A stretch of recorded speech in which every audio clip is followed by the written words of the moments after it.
Hey guys, what's up? My name's Jose Eduardo. I'm your host. This is The Satellite, and today I'm here to recruit you.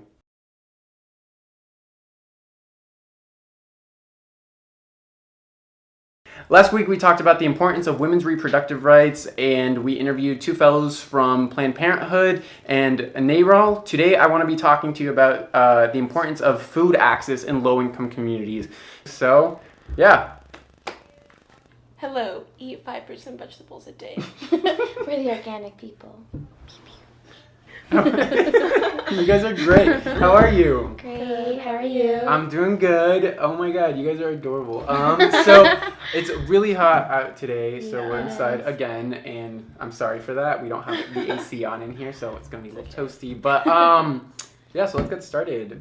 Guys, what's up? So I'm here with Jada Ruis and Rachel Harmon, who work for the Denver Urban Gardens and the Boulder Food Rescue, right?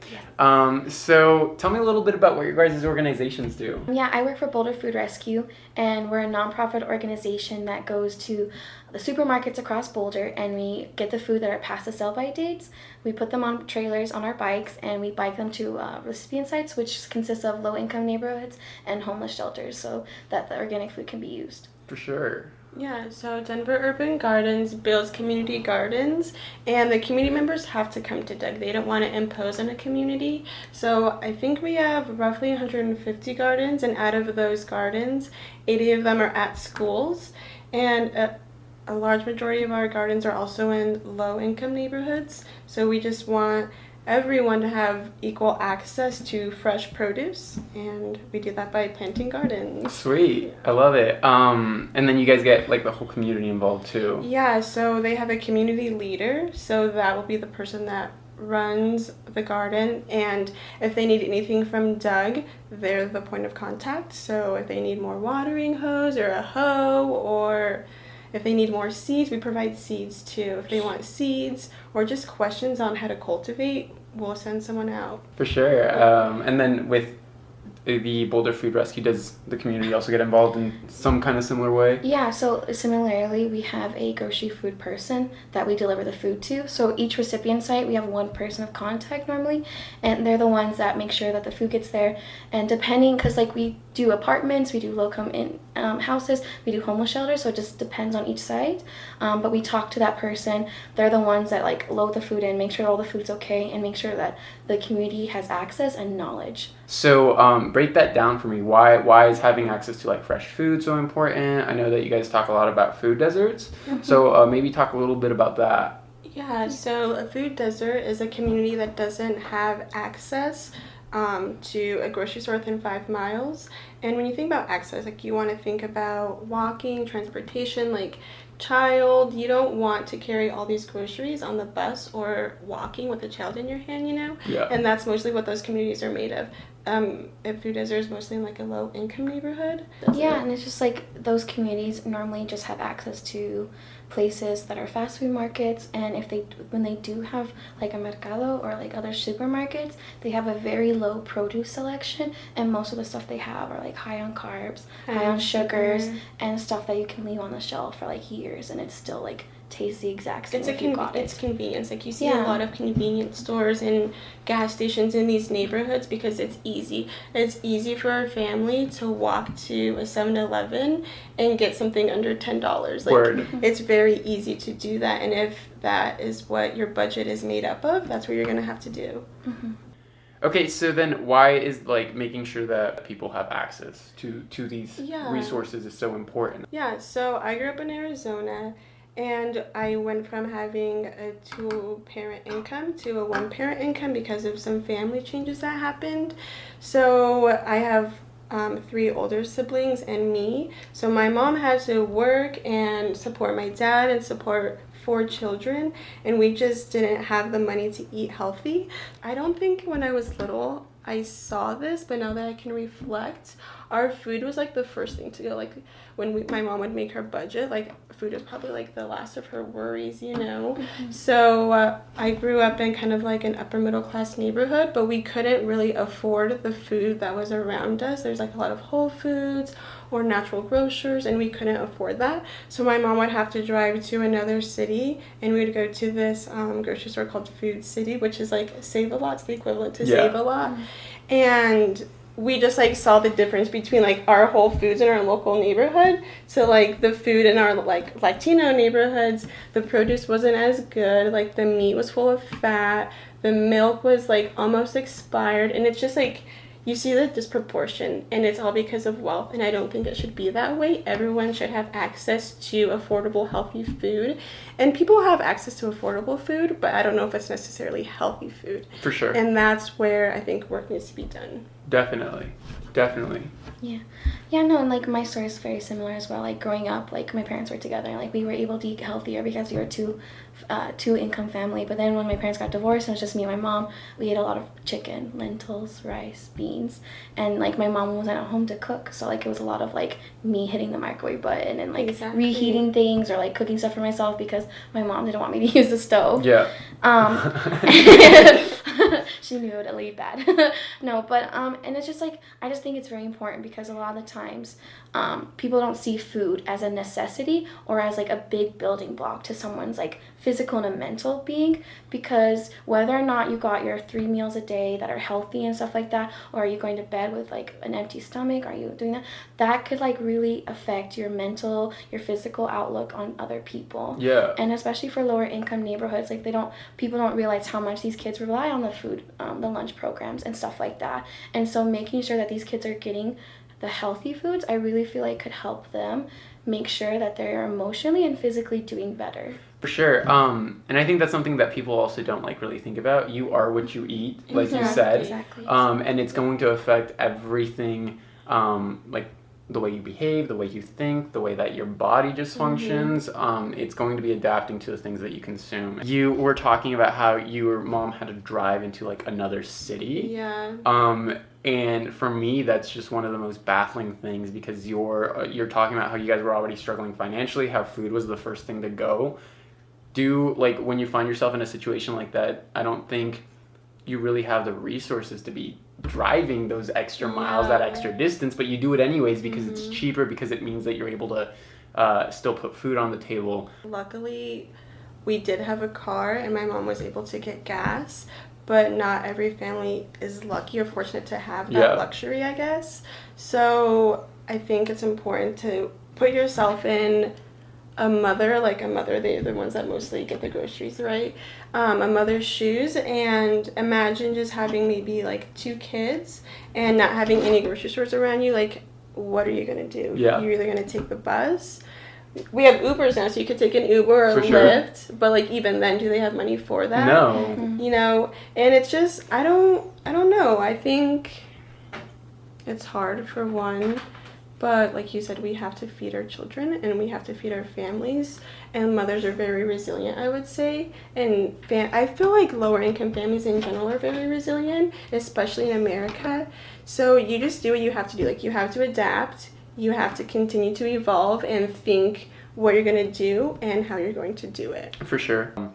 Denver Urban Garden had like a list of recipes that they provided the community with, or they had like a set of foods that they would be providing them, and a lot of them didn't feel like they matched anything that they could afford or anything that they would eat otherwise. Exactly. So there is a program that Denver sponsors, and it's called Healthy Seedlings, and they go into primarily low-income elementary schools, and they focus on 5th graders, and they teach about nutrition, how to read labels, high fructose corn syrup, like they teach them all about nutrition, and then they provide them with recipe books. And one of my tasks were to see like how effective the program was and see if the families were utilizing the recipe books and the recipes that we offered. And a lot of the families weren't. So I'm like, okay, like what is this disconnect? Like why aren't they eating the food that we're like suggesting? So I go and I look at the recipes, and it's like quinoa or spaghetti squash or organic chicken with asparagus and heirloom tomatoes. Like that's nice, like I want to eat that, but not everyone has access to that. And going back to access, like I don't think we can provide recipes for a community but they don't have those ingredients in their neighborhood. Definitely. And with Rachel, you talk. I don't know. Is there anything that you like want to bring into the conversation? Because I feel like you guys know your organizations a little bit more. Yeah. What kind of projects are you working on actually? Projects that I'm working on right now is just making sure that we have all of our materials and literature translated in both languages. Boulder Food Rescue, we're really wanting to work now more and like just be more of a presence at these recipient sites, because a lot of times they just call us like the bike people. Like they see us with our trailers and like they're like, oh yeah, the bike people are coming to drop the food off. And I mean, like, now we just, like, put signs on our trailers, and we're just, like, because, like, a big, like, thing that I love about BFR is, like, they're never wanting to hinder our community. Like, we never want to go in and be like, this is how you guys should run this is how you should display the food, because each community is different, and, like, that's why we have the grocery personnel, because they are a person of that community, and they can, like, see fit. But at the same time, we're, like, we want people to know, like, what we're doing and stuff like that, because we want to make sure, like, what we're doing is actually having some sort of, like, positive impact. So I recently translated like a comment sheet, and I'm making sure that we're putting them out to our recipient sites, so hopefully we get a lot of them back and we have like good comments and stuff like that. But Boulder Food Rescue is a pretty like well laid out organization so far. I would like to talk to the people more, but at the same time you don't want to hinder someone's privacy and stuff like that. For sure. That's like another thing, because with like food stamps and stuff like that, people have to like undergo so many questions and stuff like that it can make them uncomfortable and not want to use that resource. So it's just like wanting to be a part of the community and like making sure that like that we're helping, but at the same time not overimposing ourselves and making that community feel self-conscious to the point where they don't want to even use our resources. Yeah, and what I'm going to add to that, I guess, the other thing we talked about was like getting involved at the individual level. And I think that's very important, because you don't always have organizations like that are going to go out into the community with this community mindset and say, hey, we need to ask the community what they want. You're going to have a lot of people who do come in and impose, their own personal agendas. And unless you're involved and unless you're out there using your voice to advocate for the things you care about, no one's going to know what you need, and no one's going to know how to help you. You have to be able to ask for that help. And so I think that's why it's so important that like young Latinos are all getting involved in the process, so that they can be there to ask for help. Especially, I don't know, like my parents, they can't speak English, they can't vote, they don't really have a voice. So like it was always up to me and my sister and my brothers to kind of like be that voice. And I feel like there's a lot of people who find themselves in the situations. You need to be at the forefront asking for help in order to make change. And so a saying my mom always says is closed mouths don't get fed, and that's like so relevant to the work we do. Like if no one in the like Latino community is advocating for healthy food, for healthy accessible food, then we're not going to be fed. I mean, nonprofit work can be really hard work, and it can take a lot out of you.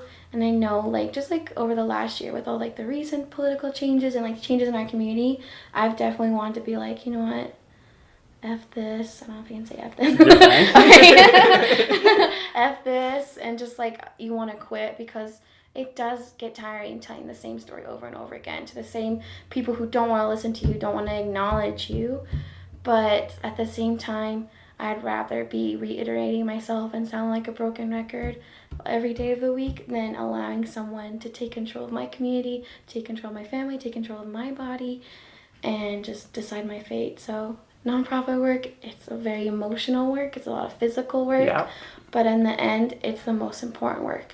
I would just say volunteer anywhere, like look into any organization that you're interested in, and don't be afraid like to apply. Like what's the worst thing that can happen? Like you don't get it, like okay, you move on. You just have to like continue to like find your path and find what you're interested in, and like always keep in mind like at one point, every Latino started from the bottom. Yeah. And whether you're affluent or still like working your way up, we all came from the same spot. So we need to continue to uplift and empower our own community, because we all started from the same spot. Yeah. So just like apply anywhere you want. Don't be afraid. Don't be afraid. Because you were saying that there's like a little pushback in Swansea from some of the people there. For what? From what? I don't know, you were saying you were going around to like all the corner stores and you got that. Yeah. Is that something that you guys get a lot, like where people are just kind of... The community is so vital, and I don't know if people understand that, but like if you have the community support, like you're going to have a better outcome because they're going to support you, and word of mouth is so popular. Like Latinos love to gossip and they love to chisme, you know, like everyone is going to tell everyone if something is substantial and beneficial versus, oh, like, look at these people trying to change this. Like if you support the community, like you just said, and get their participation, it's going to run smoother. And you're going to know the actual need instead of assuming they need this. For sure. So I want to encourage you guys to get out and get involved in your communities, but I also want to encourage you to do a lot of research, you know, research the topics that you're passionate about or the things that concern you, and see how you can get involved to help your communities. There are so many ways that you can have an impact and make a difference, and all it takes is for you to get started. You just have to take that first step. Well, guys, thank you so much for tuning in this week. I hope to see you next week, and if you like this video, give it a thumbs up. Please subscribe if you want to hear more. Comment and share it to your grandma and everyone. If you think we missed anything or you want to hear more about the topics we talked about, drop the comments down below. Be nice. This is our first interview.